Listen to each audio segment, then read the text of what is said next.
សួស្តីពុកម៉ែបងប្អូនថ្ងៃនេះខ្ញុំមកប្រាប់បងប្អូនពីកម្មវិធីមួយសម្រាប់បងប្អូនបដូរបាត់ក្រៅខាងក្រោយបដូរផ្ទៃខាងក្រោយសម្រាប់ឲ្យបងប្អូនជាងថតនិងបងប្អូនធ្វើ Studio ណា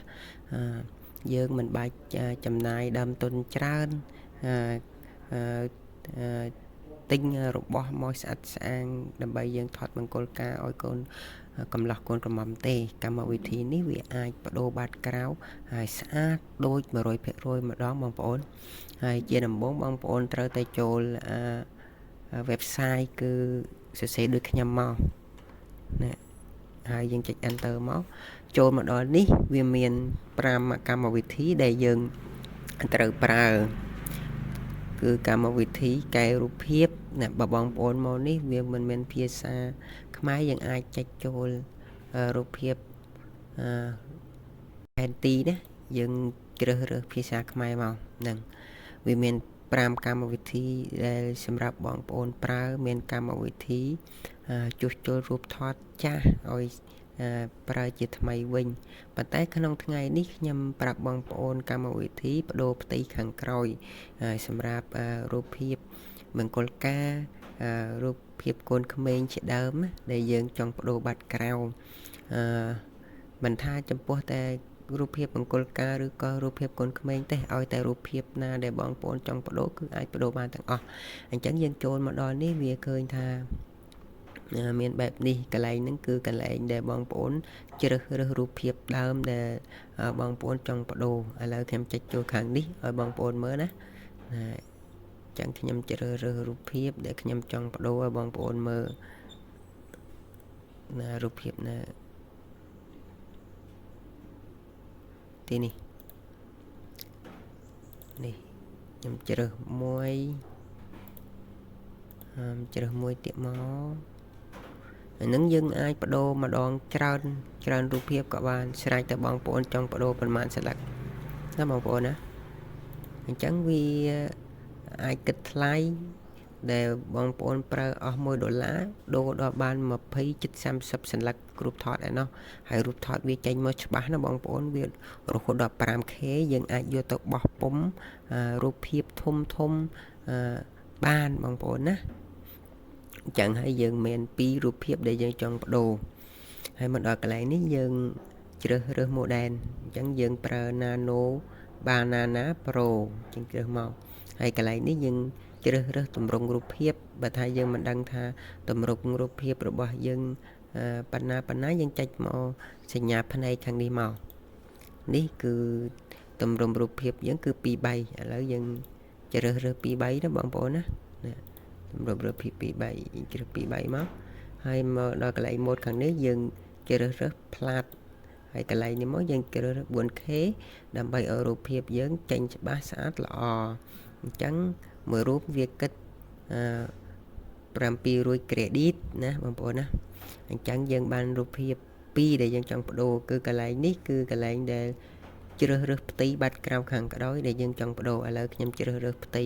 បាត់ក្រៅនេះបាត់ក្រៅនេះបើបងប្អូនជ្រើសរើសមានមនុស្សក៏បានអត់មនុស្សក៏បានប៉ុន្តែ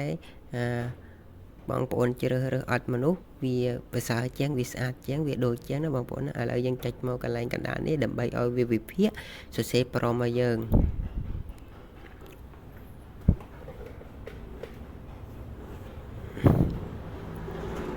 ចាំបន្តិចបងប្អូនវាប្រើ AI ដើម្បីវិភាគព្រមឲ្យយើងណាបងប្អូនណា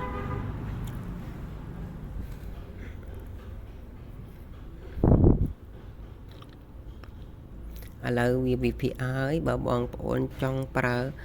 ព្រមទៅទេបងប្អូនជ្រើសរើសមួយខាងលើនេះបើបងប្អូនចង់ប្រើរូបភាពព្រមទាំងព្រមបងប្អូនជ្រើសរើសខាងក្រោមឥឡូវខ្ញុំយ៉ាងមាញ់ហ្នឹងគឺខ្ញុំប្រើរូបភាពណាដើម្បីឲ្យវាបដូរខ្ញុំជ្រើសរើសរូបខាងក្រោមនេះខាងក្រោមនេះអញ្ចឹងវាមានព្រមស្រាប់ហើយបងប្អូនណាយើងមិនបាច់កែប្រែទេកន្លែងហ្នឹងគឺកន្លែងយើងជ្រើសរើសរូបភាពដើមយើងចុចមកដើម្បីឲ្យរក្សារូបភាពដើមយើងទីមួយយើងរក្សាទម្រង់មុខរក្សាទម្រង់រូបរាងគឺ poster ហ្នឹងហើយរក្សា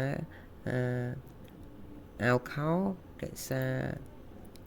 ទីអ៊ីជាដើមយើងចុចមកខាងនឹងអស់មកដើម្បីឲ្យរក្សាហើយឥឡូវខ្ញុំចង់ឲ្យវាថែមពន្លឺខាងក្រោយបន្តិចនេះខ្ញុំចុចចូលមកថែមពន្លឺបែបពន្លឺខ្ញុំឲ្យវាពន្លឺខាងសក់ឲ្យវាភ្លឺបន្តិចអញ្ចឹងយើងមកដល់នឹងហើយយើងចុចឲ្យវារឹតមកបងប្អូនណាចុចកន្លែងនេះមកវាបង្កើតដែរនេះបងប្អូនហើយបងប្អូនចង់ប្រើកម្មវិធីនេះអាចតាក់ទងតាម Telegram ដែលខ្ញុំដាក់ link នៅខាងក្រោមវីដេអូនេះចូលមកគ្រប់ខ្ញុំមកខ្ញុំមិននឹងចង់ប្រើនឹងខ្ញុំប្រាប់របៀបប្រើយ៉ាងម៉េចហើយបងប្អូនចង់ប្រើណាបងប្អូនណាហើយខ្ញុំនឹងបន្ធូរថ្លៃឲ្យបងប្អូនខ្មែរយើងណាកម្មវិធីនេះដែលខ្ញុំធ្វើនេះគឺខ្ញុំមកពីខ្មែរក្រមបងប្អូនណាមកពីខ្មែរក្រមបងប្អូនចង់ប្រើអាចតាក់ទង Telegram ខ្ញុំបានខ្ញុំដាក់នៅខាងក្រោម link វីដេអូនេះណាបងប្អូនណាបងប្អូនចាំមើលរូបភាពវាចេញមកបែបយ៉ាងម៉េចចាំមើលវាដូចទេណាបងប្អូនណាអញ្ចឹងកម្មវិធីនេះបងប្អូនធ្វើជាងថតច្បាស់ជាត្រូវការយើងមិនបិចចេញថ្ងៃក្តៅចេញហើយឬក៏ទៅរួកន្លែងណាដែលថតស្អាតទេឲ្យតែយើងមានរូបភាពចង់បដូរយើងបដូរបានទាំងអស់ណាហើយបើថាចំពោះ Studio វិញយើងមិនបាច់ចំណាយថវិកាទិញរបស់មកស្អាតស្អាងអស់រាប់រយដុល្លារទេបងប្អូនណាយើងប្រើកម្មវិធីនេះយើងប្រើមកសេរីយើងចង់បដូរឲ្យទៅណាមកណាក៏បានស្រេចចិត្តយើង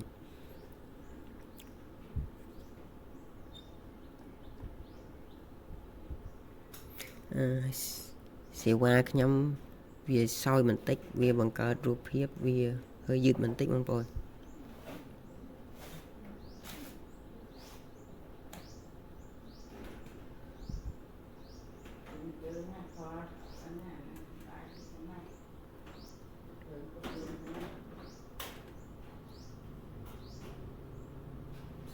ហើយមកដល់នេះវាបង្កើតហើយមួយបងប្អូនណាគឺបង្កើតហើយមួយ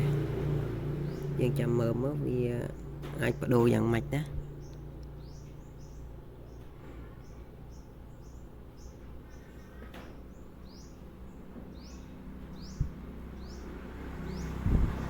អ្នកដូចគេបងប្អូនណាវាចេញរូបភាពហើយ